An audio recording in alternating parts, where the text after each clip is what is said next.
This is the third video in the lecture series for week 4 of Career and Employment Resources. If you've not already done so, please go and watch parts 1 and 2 first, and then you can come back to this third video. In this final video in the series for this week, I would like to have a look at the factors that play into career decision making as you're helping clients to make choices. Somewhere in the career life planning process, clients may need to make choices about goals to pursue. This usually comes up in stages 2 and or 3.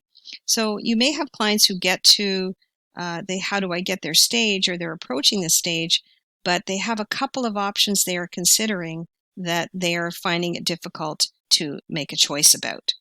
They may need to make a choice between a number of options. So, for example, different schools and programs, or different occupations, or different job offers from different employers.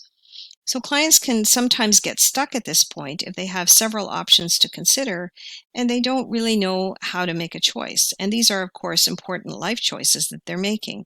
So you may need to support the client and help them through this process. They may look to you, and probably will look to you, to help them with making their decision or choice. They may even want you to tell them what to do and which choice is best. And I have certainly been in this position a few times as a practitioner, where clients are just really stuck and they don't know how to choose. They know there's a lot riding on their choice, and they just can't seem to make the decision, and they may look to you to tell them what to do. So it is really essential, of course, that you not tell the client what to do and which option to select from the ones they are considering. Some of this may be dictated by a client's personality. Some people are just less decisive than others. Some people are very quick to make a choice, work through the information, and they just want to pull the trigger and make the choice as quickly as possible. But when some are stuck, that your role is to really help them identify what's important to them and support them as they make their choice or decision. It's really important that, and I made reference to this earlier, that objective analysis and emotions must both be considered and balanced in making good decisions. As an example, a client may get so excited that they have a job offer that they may not stop to consider objectively whether the job is the right choice or fit for them. And I can understand, of course, if someone has been looking for work for a long time and they've been just desperate to find employment. It's not that we want to stop them from taking a job offer, but if they have any hesitation, or for example, they have a couple of choices to choose between, a couple of options, it's not unusual. Sometimes people can get 2 job offers, or they are thinking about several different programs or occupations. So a decision-making grid can be a very useful tool for helping clients to explore options in an objective manner. So I'm going to show you how to make use of this grid. So this is an example of the decision-making grid. Now, if you've ever done if you were trying to make a choice or decision and you, let's say, worked it out on paper where you did some pluses and minuses, that kind of thing, this is the same sort of idea. Quite often when we are trying to make decisions, though, we carry a lot of the ideas and thoughts that we have about it in our head, and they just all kind of roll around in there. We don't have any way of really sorting it out, so we feel stuck. We feel like we're in a dilemma. The decision-making grid can really be very useful for getting all of that information out on paper so that the client can look at it, and then you can lead them through a process that I'll show you in a moment for working through and looking at all of the different options in an organized and structured manner. So in the decision-making grid, what you're going to be capturing are, first of all, the options or choices that a client is considering. So it could be that they have gotten 2 job offers that they're considering. You'd put one job offer here, you'd write the other one here. Or it could be that they are considering 3 different types of occupations.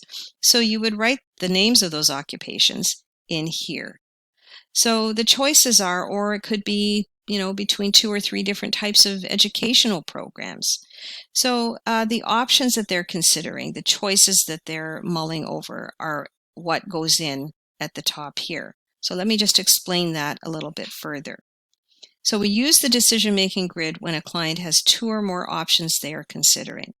the client may be undecided or they may want to jump to one option too quickly, the grid can help them to consider all factors before making a choice. The other thing the grid can do is maybe someone has already made a choice between 2 or 3 different options, but they're not 100% sure. They think they know that that's the right choice. The grid can be used to help confirm that this is a good choice, to help them decide and feel confident that I'm making the best choice for myself right now. One of the advantages of the grid is that it helps clients to visualize each option and possible outcomes or consequences more clearly, partly because you're writing them down and partly because you are also talking the client through it.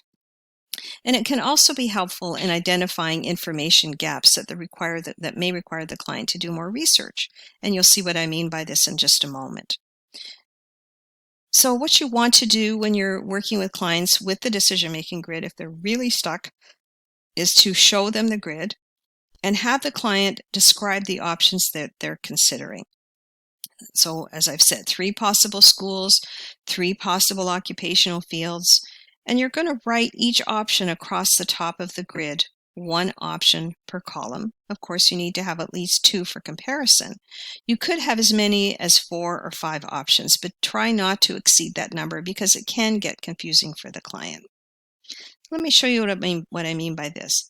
So we're still looking just at the options and the choices here. And let's say you have a client, maybe someone who is near the end of high school, or maybe they have gone to a little bit of college or university, and now they've decided that they would like to go to engineering school. And they have identified through the work that you've done with them that there are 3 possible schools that they might consider. So you would write the names of those schools across the top. And I didn't put specific schools in here. I just put school number 1, number 2, number 3. But you would actually write the names of the schools in here. You know, it might be Western University or University of Toronto or whatever it is. But you're going to write something in each of these heading columns here to indicate each of the options. Now, you might be doing this online with a client. You could, for example, be in a Zoom room where you can share your screen and as the client's articulating the options, you can type them in here. Or if you're working with the client face-to-face, you would probably have a paper copy of this grid in front of you and you can just write them in by hand. So you'd write the choices in across the top of the grid. Next thing you're going to do is to ask the client to describe what sorts of factors or criteria would be important to them in choosing from the options. So when they are weighing these different schools, what sorts of things are they thinking about? What are the factors or criteria that they're considering? They might say something like, well, location is important to me. I don't want to live in residence, and one of these, 2 of these schools are close enough that I could live at home. The third one would require residence. So you would just list down here location or closeness to home, whatever the factor is. The client may say, well, I'm also considering how long the program is. One or 2 of these schools, the program is shorter, and one is a bit longer. All right, so we put down here length of program. So you would ask the client, and you might even have to prompt them a little bit. If I were having this discussion with a client, I would say to them, well, what about cost? Is, tuition a factor? And they may say, well, no, it's not. I've got enough money to go to whatever school I choose. So you might not write cost down. Okay, so you would be helping the client to articulate these factors, and you'd be writing them in this part of the grid. So I'm going to show you in a moment how that would play out. So you're asking the client to describe the factors or criteria that would be important to them. And as I've said, as an example, clients who are trying to choose between different school programs may consider criteria like the length of the program, the cost of the program, the difficulty of it, prospects for employment when the program's completed, whether it's online or face-to-face. In this pandemic time, pretty much everything is online, but there hopefully will come a point where clients can consider if they want to go back to face-to-face education or do some combination thereof where it's perhaps a hybrid program. So how would you take these factors and plug them into the grid? So they would go down on the left-hand side of the page. So we've already generated our options across the top for the 3 schools, and I just took 4 of the factors or criteria that we've just talked about, and I just plugged them in here. I just X'd out these boxes because we wouldn't be writing anything in there. This is just giving space for this heading of factors and criteria. So we have now written these factors down the left-hand side of the page, and there may be more. A client may have 5, 6, 7 different things that they are considering. I just put a few in here to show you how you would fill in the grid. The next thing you're going to be doing is asking the client to rate each option in terms of how well it fits each of the criteria that they've listed down the left-hand side of the page. You can use a system of pluses and minuses, or you can use ratings of 1 to 5. And for this example, we're going to use a 1 to 5 rating, where 1 means poor, the option does not fulfill that criteria at all. 5 meaning excellent, the option fully meets the criteria. So let's see how this would get played out. Before I look at that, let me say it can be helpful when you are doing the grid with the client if you fill in the options across the top and the criteria down the side as the client expresses them. So just going back to the chart, you would be working with the client to fill all of this information here. Initially you're presenting the grid to them and they are going to maybe be a little bit confused and not sure how to fill this in. So you're going to write in the options for them across the top as they articulate them, and you are going to write in the factors down the side as the client articulates them so that you can help them to get started with the grid. Then you are going to move on to the actual rating system. One thing I wanted to emphasize is to make sure that you write the options and the criteria using the client's actual words. You can also consider having the client prioritize the criteria in order of importance. Then you can start off the rating. So when I say about prioritizing, let me just show you what I mean. The client has gotten, let's say, in this example, these 4 criteria written down, and you could ask the client, out of these 4, are there any that are more important? If you had to put them in order, what would be the most important out of all of these? Now, the client may say, well, they're all equally important to me. Great, so let's skip over the prioritizing. But some clients might say, well, employment prospects are really important. I want to be in a program where I know I have a very, very good chance of getting employed. So even though that's at the bottom, that would be, you would just write the number 1 next to it, and that would then identify that that's out of all the criteria, that is the most important thing to the client. Okay, so what would be the second most important? Maybe length, knowing that some programs are longer than others. So you would just have the client work through a prioritization process here. This is optional. If you find it easier just to have them do the ratings, then you can go ahead and do that. But it can be very helpful to prioritize once we do the ratings, because then we can see for the ratings, for the criteria and factors that are most important, how the ratings play out in that particular under that particular factor or criteria. So let me show you what I mean by this. I just wanted to also say you can start off the rating. Then if the client has the idea, you can pass the grid over them to continue and complete the rating. So once you've written all of this in, the client, and you might help them just get started with the rating. If you are working with them face-to-face, you can hand the sheet over to them. If you're working with them online, you can give them screen sharing privileges so that they can fill in some of that information as well themselves. When you're doing the ratings, you may have the client put a question mark in boxes where they don't have enough information to rate the criteria. For example, they maybe don't know how long a program is or how much it would cost. And again, I'll show you what I mean by that in a moment. But if there's some information they don't have in order to be able to complete the rating, you can then help them to set goals to do additional research and gather the information they need. So let me show you how this would play out if you were completing this with a client. So we've already written in the options across the top, and we have listed the factors down the side, and we've helped the client to prioritize them. Whoops, sorry. Now we're going to ask the client to rate each of these options based on how well or how effectively each one fulfills the criteria. So let's start at the bottom looking at employment prospects, since we rated that as number 1. And let's say that the client has explored all 3 schools and discovers that the employment rate is the highest from engineering school number 1. It's a very, very high employment rating, higher than the other 2. So they would give this a rating probably of 5 because it's got the best employment rating out of all of the 3 options. They might give a rating of 4. Let's say options 2 and 3, their employment rate is lower than option 1, but it's equal. So they would both get a rating of 4. So the idea here is not that you can only use 5 once or 4 once or 3 once. You can give options the same rating. So for employment prospects, this client thinks that engineering school number 1 is, it's the best one. It's got the highest percentage of grads being employed. Let's say that the client doesn't know this information, or they know it for option 1 and option 2, but they don't know it for option 3.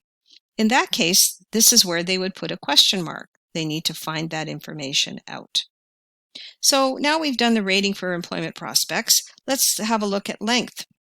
Let's say that option number 3 has the shortest program. The client is eager to get finished with their education and get out working in the field as quickly as possible. Let's say that options 1 and 2 are full 4-year programs, and that you have summers off. Let's say option 3 is a 3-year program and you go continuously all year round. You don't have summers off. And the client likes that idea, that they would finish sooner and they would get out faster into the field.